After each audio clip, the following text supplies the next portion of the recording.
yang telah lama ditinggal suaminya meninggal dunia.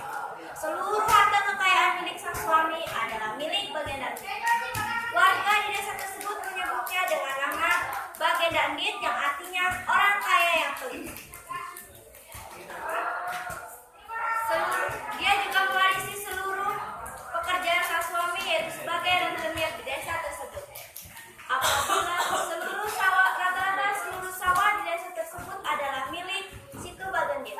Karena apabila ada seorang warga yang mengutang padanya, akan diberi bunga yang sangat besar, namun dengan jatuh tempo yang sangat singkat.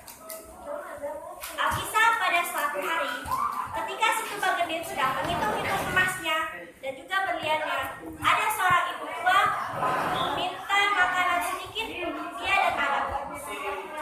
Ibu tua pun berkata, "Oh Bagenda Endit, mohon berikan hamba sedikit saja makanan untuk anak-anak. Hamba dan anak hamba belum makan," ujar sang ibu tua. Namun Situ Bagendit membentaknya, Pak ibu tua, kalau kau tidak bisa memberi anakku sedikit saja makanan, mengapa kamu punya anaknya pada hadapanku?" ujar Situ Bagendit. Anak ibu tua itu menangis sangat kencang karena bentakan Situ Bagendit. Kemudian ibu tua tersebut meminta kembali karena tak tega mendengar tangisan anak. "Situ Bagendit, mohon berilah sedikit saja," ujar sang ibu. Akhirnya Situ Bagendit masuk ke dalam rumahnya. Sang ibu tua senang. Sang ibu tua mengira kalau Situ Bagendit akan mengambil makanan untuk anaknya. Namun yang terjadi adalah Situ Bagendit mengambil air dan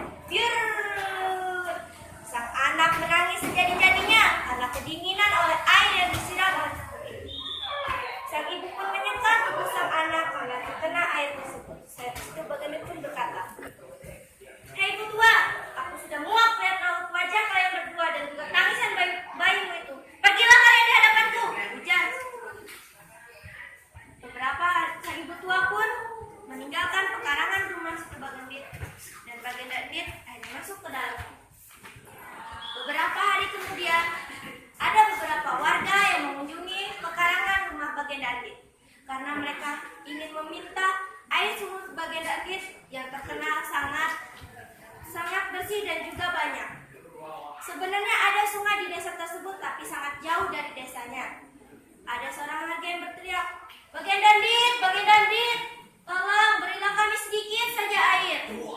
Kami belum memasak, kami kelaparan," ujar sang warga. Namun Bagenda Endit mengatakan, "Hei kalian, ambillah air sana di sungai. Aku tidak ingin memberi sedikit saja air sumurku," ujar Bagenda Endit. Akhirnya sang warga pun terpaksa meninggalkan pekarangan Bagenda Endit dan pergi ke sungai. Hanya ada seorang nenek tua yang mengunjungi rumah Bagenda Endit hanya ingin meminta sedikit saja air minum. Berilah nenek sedikit saja air minum," ujar sang nenek. Namun Bagenda Endit yang sedari tadi sudah sangat emosi karena warga-warga yang meminta air hanya mengambil tongkat sang nenek dan memukul sang nenek sampai babak belur dan melemparkan tongkatnya. Sang Bagenda Endit masuk ke dalam rumah. Sang nenek dengan sekuat tenaga mengambil tongkatnya dan menancapkannya di depan rumah Bagenda Endit dan mengangkatnya kembali. Ada yang tahu apa yang terjadi? Benar, airnya keluar dari tancapan tongkat sang nenek tersebut. Sang nenek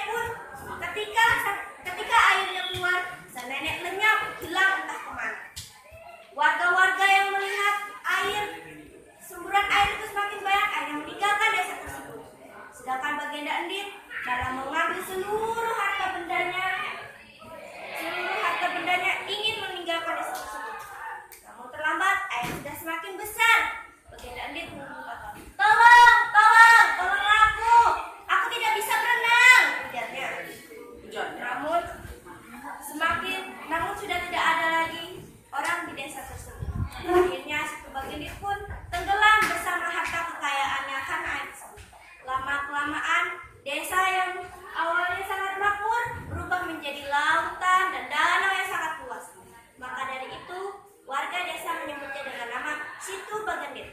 Situ yang artinya dana yang luas, sedangkan bagian dit, bagenda diambil dari nama bagenda. Terima kasih, itu yang dapat saya sampaikan. Pesannya? Pesannya dari cerita ini, kita tidak boleh sombong, tamak, kikir, dan juga pelit terhadap sesama. Karena semua yang kita punya ini adalah milik sang kuasa. Dan juga satu lagi, kita tidak boleh menganiaya seorang yang lebih tua dari kita, meskipun tidak sedarah daging. Itulah yang dapat saya sampaikan. Apabila ada salah-salah kata ataupun cerita saya belum masuk ke imajinasi kalian semua,